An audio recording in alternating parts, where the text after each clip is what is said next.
I'd like to discuss yung 10 million peso project na children's book. Madam Chair, dahil ayaw din po ng resource person na question and answer, then ang paraan ko na lang po ay hindi pa tanong. Tell the committee sino po ang editor ng children's book na ito.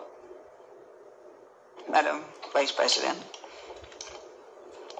Madam Chair, all the answers are, wala yan doon sa opening statement.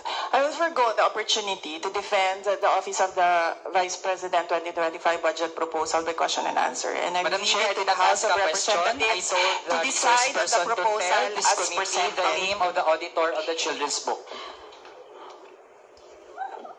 Yan ang nangyayari kapag hindi na I didn't ask a question. I asked the resource person to tell the name. Pero baka hindi pa na-distinguish ano yung tanong, ano yung hindi. Pero since ayaw pong ibigay yung name ng editor ng children's book, ito kasi yung point natin, Madam Chair. The book contains many errors. Sige po, pakita po natin.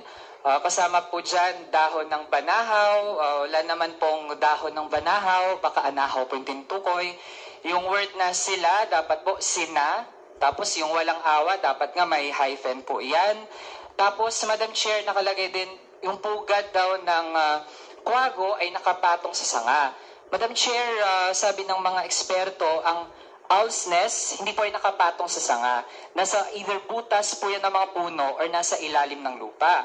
Next, Madam Chair, this book is not child-friendly as per our writers kasi pag children's book, Madam Chair, hindi lang yung text yung mahalaga, pati yung visuals, Madam Chair. So, yung illustrations are not cohesive, para yung elements pinatong lang sa background, tapos low value ito for illustrations kasi, Madam Chair, kahit nga yung pangalan ng illustrators ay maliit compared dun sa pangalan ng author. When in fact, for a children's book, magkasimbigat po ang papel ng illustrator tsaka ng author. Also, Madam Chair, sa content, nag-i-impose po siya na kung paano dapat umasta ang isang kaibigan. But, Madam Chair, for children's books, dapat hindi siya nag-i-impose ng anumang bagay sa bata.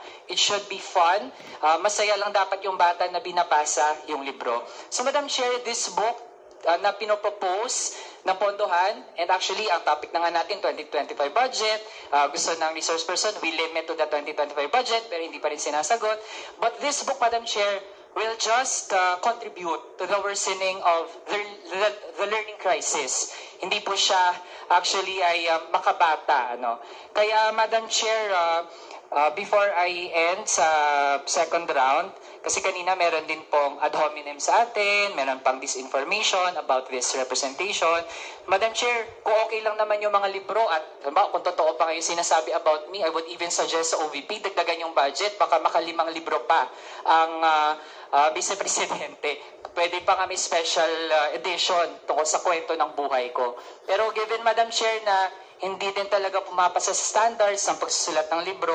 And I also think, Madam Chair, na throughout this hearing, hindi successfully na-defend yung budget ng Office of the Vice President. So, ako, personally, I'm inclined na hindi natin i-terminate yung budget briefing for the Office of the Vice President. So, yun na lang muna, Madam Chair. Maraming salamat. Madam Chair.